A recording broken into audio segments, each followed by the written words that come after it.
இன்னைக்கு மதுரை மேற்கு தொகுதி மேற்கு 2ஆம் பகுதி கழகத்தில் 73வது வார்டு இந்த பகுதியில் படிக்கின்ற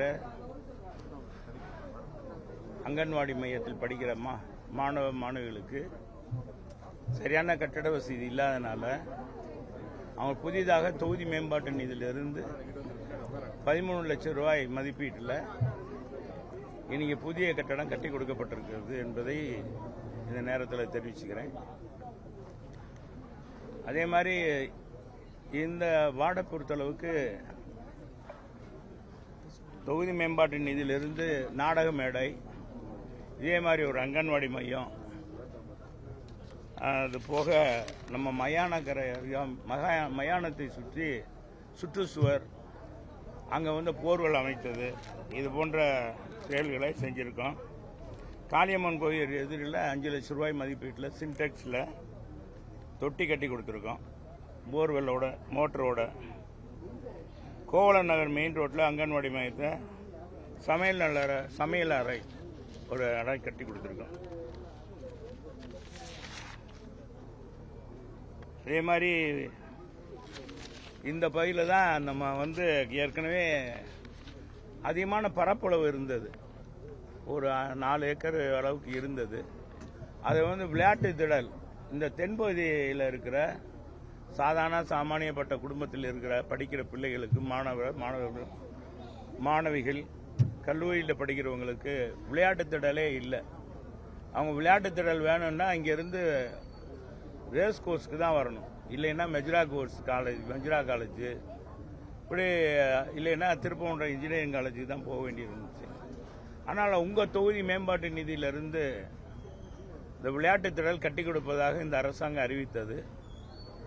அதற்கு 2.5 கோடியெல்லாம் மதிப்பீடெல்லாம் போட்டு இந்த இடம் எடுக்கப்பட்டிருக்கு.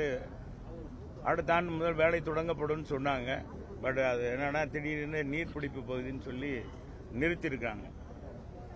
நான் இது தொடர்ந்து முயற்சி பண்ணிக்கிட்டு இருக்கேன். அது நிச்சயமாக விளையாட்டு திடல் அமைவதற்கு நடவடிக்கை எடுப்பேன் என்பதை இந்த நேரத்தில் இந்த பகுதியில் வாழ்கிற மாணவ செல்வங்களுக்கு, இளைஞர்களுக்கு, விளையாட்டு ஆர்வலர்களுக்கு, நடைபயிற்சி மேற்கொள்பவர்களுக்கு உதவிகரமாக அது அமையும் என்ற அடிப்படையில் அதை இந்த ஆண்டு நான் முயற்சி பண்ணி அந்த பகுதியில் அமைவதற்கான நடவடிக்கை எடுப்பேன் என்பதை தெரிவித்துக் கொள்கிறேன்.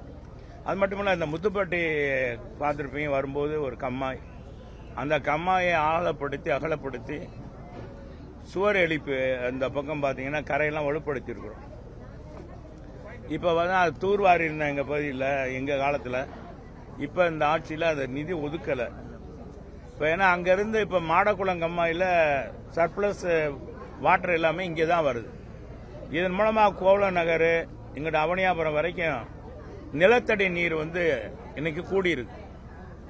போர்வெல் குறைந்த முன்னால 600 அடி 700 அடி போகணும், இப்போ 100 அடி 150. அதனால இந்த பக்கம் பார்த்தீங்கன்னா பிளாட்டுகள்லாம் அதிகமாக போயிட்டு இருக்கு.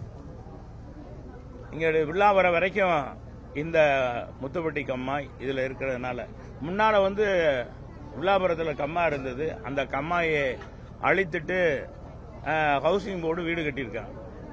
வீடு கட்டி கொடுத்தா அது நீண்ட நாளாக பணியாக இருக்கா, அதனால அங்கே கம்மாய் இல்லாதனால நிலத்தடி நீர் கம்மி.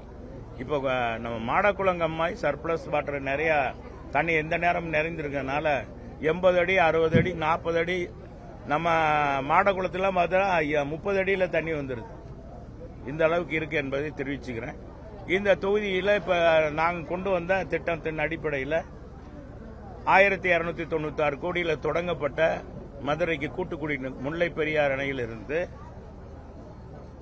24 மணி நேரம் குடிநீர் கொடுக்கிற மக்களுக்கு வீட்டிலேயே இல்லத்திலேயே பெறக்கூடிய அளவுக்கு வாய்ப்பு வசதியை கொடுத்திருக்க. வெளியே பெண்கள் வர வேண்டாம், நல்ல தண்ணி 24 மணி நேரமும் வருஷம் பூரா கிடைக்கிற அளவுக்கு கொண்டு வந்த அந்த திட்டத்தின் அடிப்படையில் இந்த மேல்நிலை தொட்டி இங்கே பார்த்துருப்பீங்க, இது மாதிரி 47 தொட்டிகள் கட்டியிருக்கோம். ஏற்கனவே 42 தொட்டிகள் இருக்கு. கூடுதலாக இந்த மாதிரி தொட்டிகள் கட்டி வீடுகளுக்கெல்லாம் அவங்களுக்கு வீடுகளில் தங்கு தடையின்றி நீர் கிடைப்பதற்கு தான் இந்த புதிய தொட்டியெல்லாம் இதெல்லாம் எங்கள் காலத்தில் கொண்டு வரப்பட்டது. இப்போ 600 கோடி ஆயிருக்கு. 2023 இந்த பணி முடிந்திருக்கணும், ஆனால் முடியல. இந்த அரசு நாங்கள் கொண்டு வந்ததுனால காலப்படுத்தி இப்போ நடவடிக்கை எடுத்திருக்காங்க. இப்போ கூட இருந்த இதுக்கு முன்னால் இருந்த கமிஷனர் சொன்னார், வர்ற மார்ச் மாதம் எப்படியும் திறந்துருவோம் அப்படின்னு சொன்னார். ஆனால் இங்கே பார்த்தா அந்த பணியில முடியல. அதுக்குள்ள கலெக்டர் ஆகி ப்ரொமோஷன் ஆகி கிருஷ்ணகிரிக்கு போயிட்டார். புதுசாக ஒரு கமிஷனர் ஆளுநர் கமிஷனர் வந்திருக்காங்க, மாநகராட்சி ஆணையாளர் வந்திருக்காங்க. அவங்களிடத்துல சென்று நாங்கள் கோரிக்கை வைக்க இருக்கிறோம்.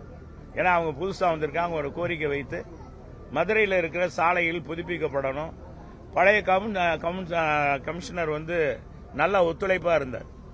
மாமன்ற உறுப்பினருக்கும் சரி, அரசியல் கட்சிகளுக்கும் சொல்ற குறைகளை உடனுக்குடன் தீர்த்து விட்டு அதை உடனடியாக தகவல் சொல்லுவார்.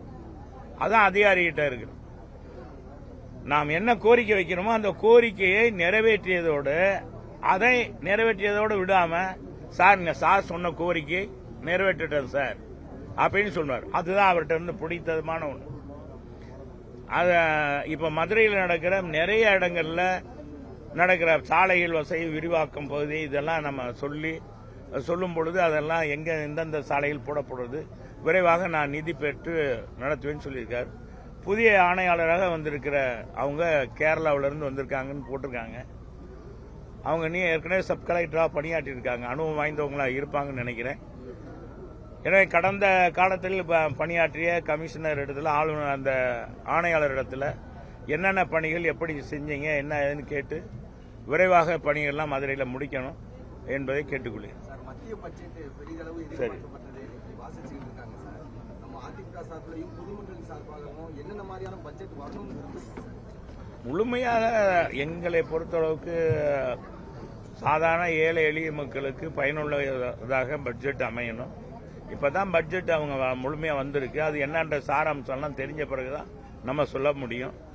அது வக்போர்டு வாரியத்தில் அந்த மசோதா கொண்டு வரும்போது எங்க பொதுச் செயலாளர் மறுபரிசீலனை செய்யணும்னு எங்க பொதுச் செயலாளர் சொல்லிட்டார். என்னன்னா இந்திய நாடு ஒற்றுமையானது, ஜாதி மதத்துக்கு அப்பாற்பட்ட நம்ம இந்திய தேசம் என்பதை விரிவாக எங்களுடைய பொதுச் செயலாளர் சொல்லியிருக்கிறார். அதுதான் என்னுடைய கருத்து. இன்னும் முழுமையாக இந்த பட்ஜெட் முடிஞ்ச பிறகுதான் நம்ம சொல்ல முடியும். அதுல என்னென்ன விரிவாக சொல்லப்பட்டிருக்கு என்பது முழுமையாக தெரிந்த பிறகுதான் சொல்ல முடியும். தமிழ்நாட்டில் சட்டம் ஒழுங்கு சீராக இருக்கு. அதனாலதான் புதிய தொழிற்சாலைகள் வெளி மாநிலங்கள்ல இருந்து வெளி மாவட்டங்கள்ல இருந்து வருது அப்படின்னு சொல்லிட்டு முதலமைச்சர் முதலமைச்சர் சொல்றது பூராமே இப்படி ஒரு முதலமைச்சரை நம்ம பெற்றதுக்கு ரொம்ப கொடுத்து வச்சுட்டோம். ஏன்னா பேசுறதெல்லாம் பொய்யா பேசுறாரு.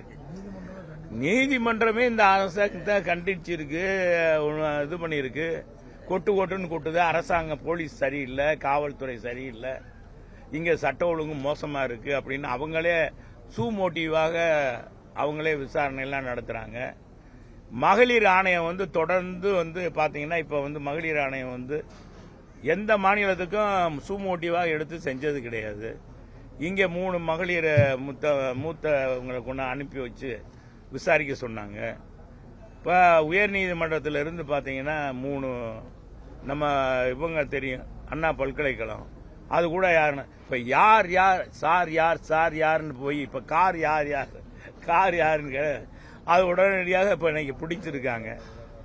பிடிச்சு போட்டா அதுல என்னன்னா இதுவரைக்கும் முதலமைச்சர் தான் மழுப்புவார்.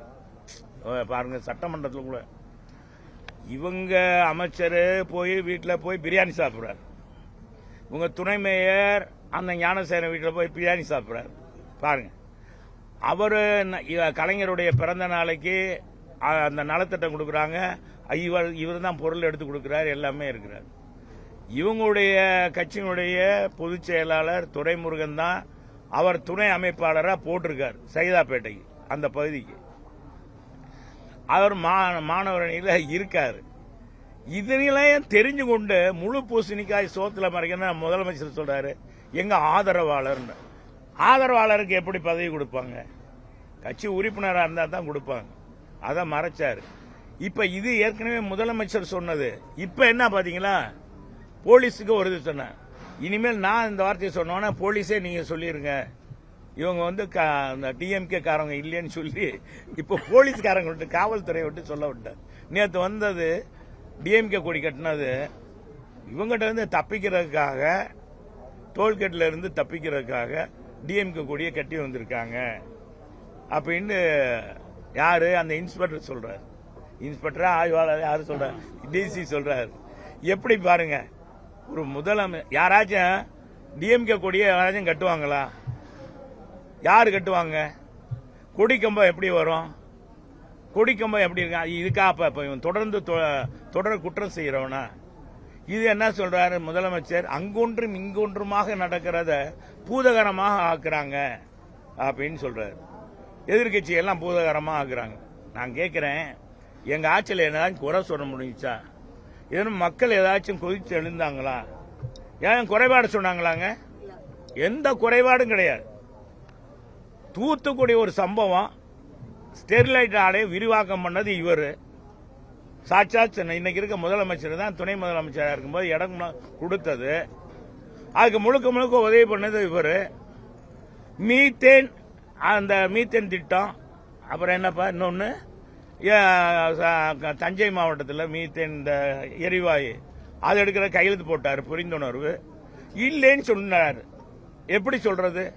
இது மாதிரி ஒரு முதலமைச்சர் தமிழ்நாட்டில் இன்னைக்கு சட்ட ஒழுங்கு ரொம்ப ஜோரா இருக்கிற மாதிரி பேசுறாரு.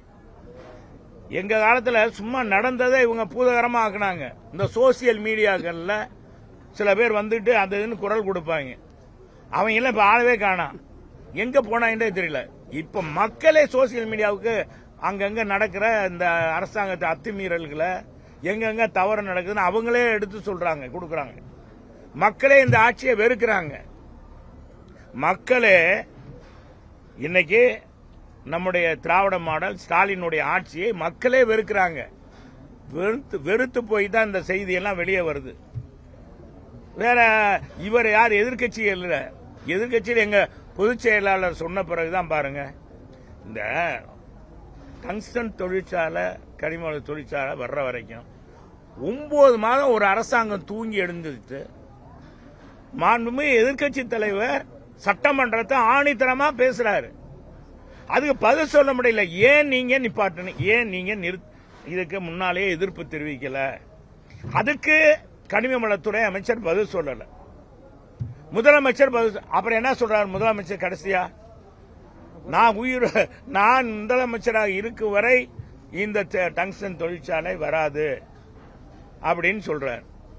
சரி, அது என்ன அன்னைக்கு பாரத பிரதமர் எல்லாருடைய கோரிக்கையும் அப்ப இங்க பொதுச் செயலாளர் தான் இதை ஆணித்தரமாக அதிமுக எதிர்த்ததுனாலதான் நீங்க ஊடகங்கள்ல பத்திரிகை எல்லாம் போட்டீங்க. அவர் அது கூட வெளியே வரக்கூடாதுன்னு சொல்லி சட்டமன்றத்திலே அடைக்கலான்னு பார்த்தாங்க.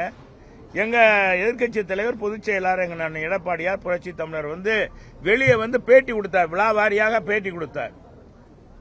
இந்த அரசாங்கம் 9 மாதம் தூங்கி கொண்டு இருந்தது. தூங்கி கொண்டு இருந்துட்டு இன்னைக்கு எதனால எதிர்க்கிறாங்கன்னா, அந்த மக்கள் எல்லாம் எங்க கட்சி எல்லாம் எதிர்த்த பிறகு இன்னைக்கு முதலமைச்சர் அது வராதுன்னு சொல்றாரு. ஏன்றதுக்கு அதுக்கு காலதாமதத்துக்கு அவர் சொல்லவில்லை, எங்களுக்கு கொடுங்கன்னு தான் சொன்னார். ஆக இன்னைக்கு அதனால் வெற்றி விழான்னு அவருக்கு பாராட்டு விழா நடத்துறாங்க. வெற்றி வெற்றி வெற்றி வெற்றி வடிவல் கணக்கில் அவர் சொல்றாரு. வெற்றி வெற்றின்னு அவர் மேலூருக்கு வந்தார். இதுல பாரதிய ஜனதா அவர் வேற, அவர் சுரங்க தொழிற்சாலை பத்தாவதுக்கு அவரை அண்ணாமலை கூட்டிட்டு அவர் ஒரு நாடகம் ஏற்றுறாரு. அவர் எப்படி நாங்கள் மக்களுடைய ஏயா இங்க வந்துச்சு? இங்க வந்ததுக்கு காரணம் மத்திய மாநில அரசுக்கு தான் காரணம். இது முதல்ல ஒத்துக்கிறோம் ரெண்டு பேருமே. எங்களுக்கு தான் வெற்றி, எங்களுக்கு தான் வெற்றி. ஏதோ எம்ஆர் ராதா சொல்ற மாதிரி, என்னடா என்னையும் தூக்கிட்டு ஆடுறான், அவனையும் தூக்கிட்டு ஆடுறான், எல்லாரையும் தூக்கிட்டான், என்னடா நடக்குது நாட்டில் அப்படின்ற மாதிரி. யாரு என்ன இந்த ரெண்டு கட்சியும் என்ன செஞ்சாங்க? ஏன் இவரு கொண்டாந்தாங்க? இவங்க ஏன் எதுக்கல? இப்ப ஏன் இத ரத்து பண்றாங்க? இவ்வளவு போராட்டம் தேவையா? மக்களை இவ்வளவு பதட்டப்பட வேண்டுமா? இவ்வளவு பதட்டம், இவ்வளவு இது வேணுமா? இது எதிர்கட்சி தலைவர் அதிமுக எடுத்து கையில எடுத்து எதிர்கட்சி தலைவர் பேசின பிறகுதான் இதுக்குவே விடிவு காலம் கிடைச்சது. உண்மையான வெற்றி அதிமுக. நாங்க அமைதியா இருக்கோம். இதுக்கு காரணமா இருந்த நாங்க அமைதியா இருக்கோம். இவங்க நாங்க கொண்டாடிட்டோம். அவங்க மனப்பூர்வமா எங்க பொதுச் செயலாளரை பார்த்து ரொம்ப நன்றி, நீங்க தான் இதை தொடங்கி, நீங்க தான் முத எதிர்ப்பு குரல் கொடுத்ததுனால தான் இவ்வளவு தூரம் இது நடந்திருக்கு. இன்னைக்கு விடிவு ஏற்பட்டுக்குன்னா இவர் போய் பாராட்டு விழான்னு மூர்த்தி அமைச்சர் மாண்புமிகு அமைச்சர் கூட்டி போய் ஒரு பாராட்டு விழா. இவருக்கு போட்டியா அவர் போய் கூட்டிட்டு போய் அவருக்கு போராடும். என்னங்கப்பா அது நாடகம்.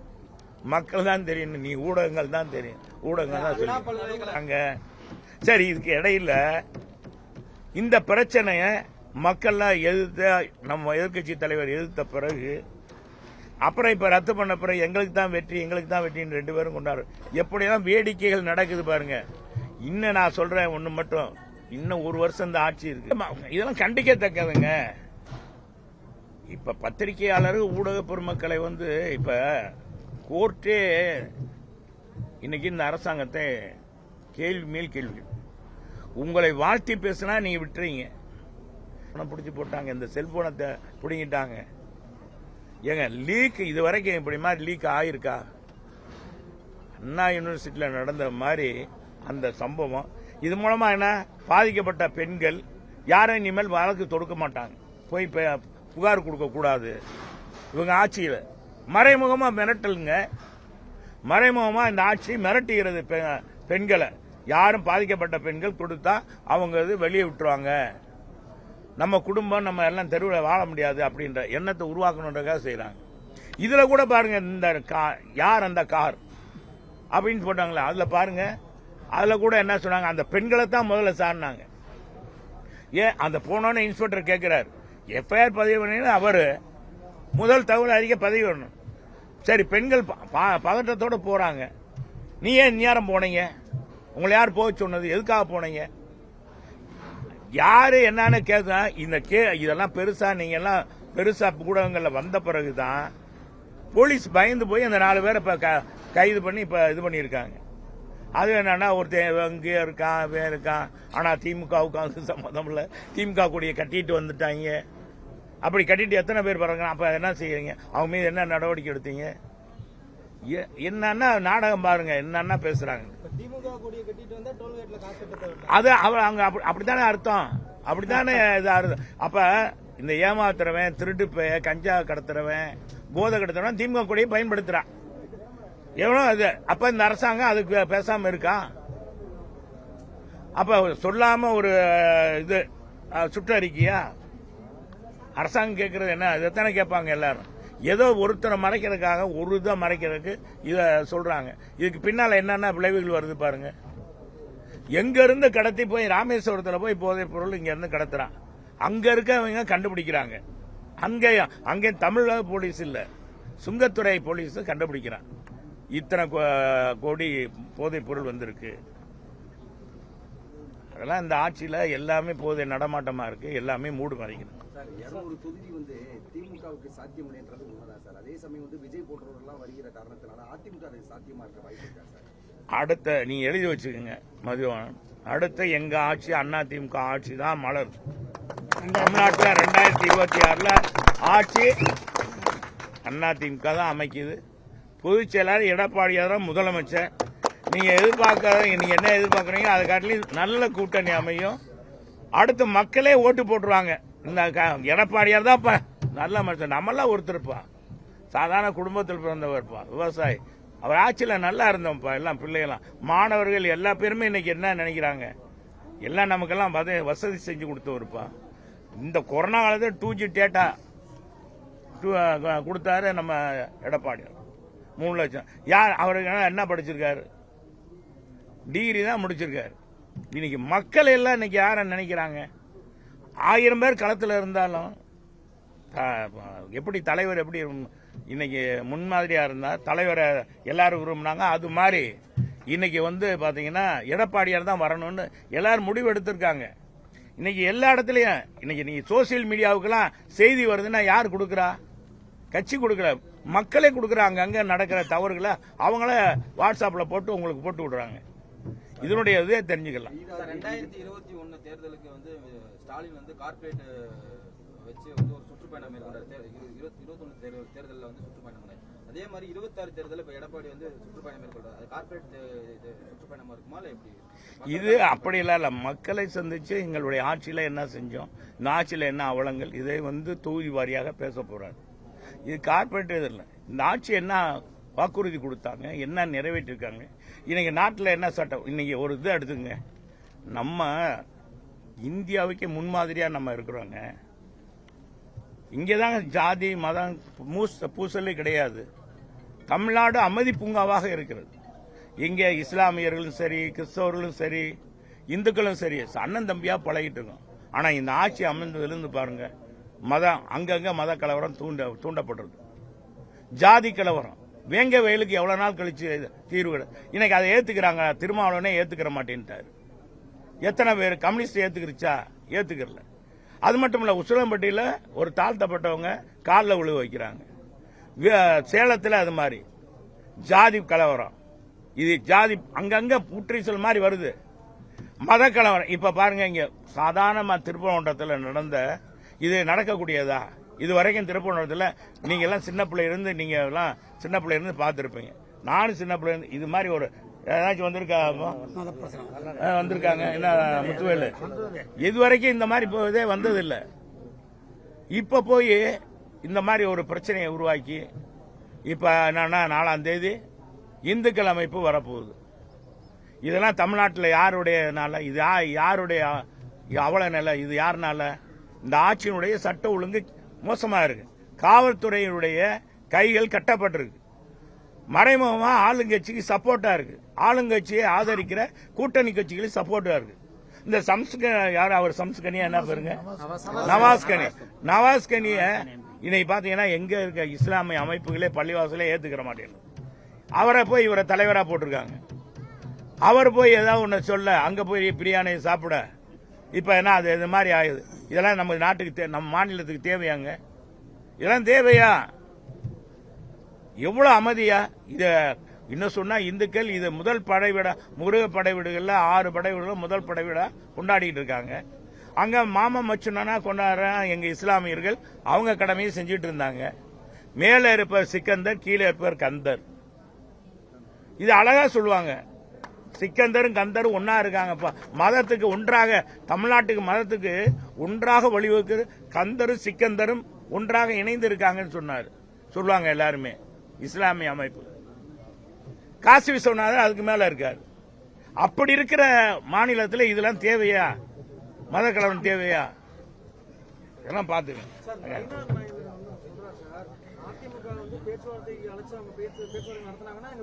எங்க அவர் கருத்தெல்லாம் நாங்க இதெல்லாம் அவர் என்ன பொறுப்பு அதெல்லாம் எங்க பொதுச் செயலாளர் பாத்துக்குவார் தம்பி. அதெல்லாம் பத்தியே இல்ல. நான் தான் சொல்லிட்டேன்ல, அடுத்த எடப்பாடியார் முதலமைச்சர் எழுதி வச்சுங்க. நீங்களாம் வாங்க 26ல நாடு அமைதி ஆங்கிரும். அமைதி பூங்காவாயிரும். மாணவர் செல்வாக்காக, மாணவிகளுக்கு பாதுகாப்பு, பெண்களுக்கு பாட்டியிலிருந்து 5 வயசு சிறுமியிலிருந்து பாட்டி வரைக்கும் பாதுகாக்கப்படுவாங்க. பாலியல் வன்கொடுமை இருக்காது. நான் உறுதிட்டு சொல்றேன்ப்பா. எங்க ஆட்சியில பாட்டியும் சரி சிறுமியும் சரி அந்த மாதிரி நிலையே இருக்காது.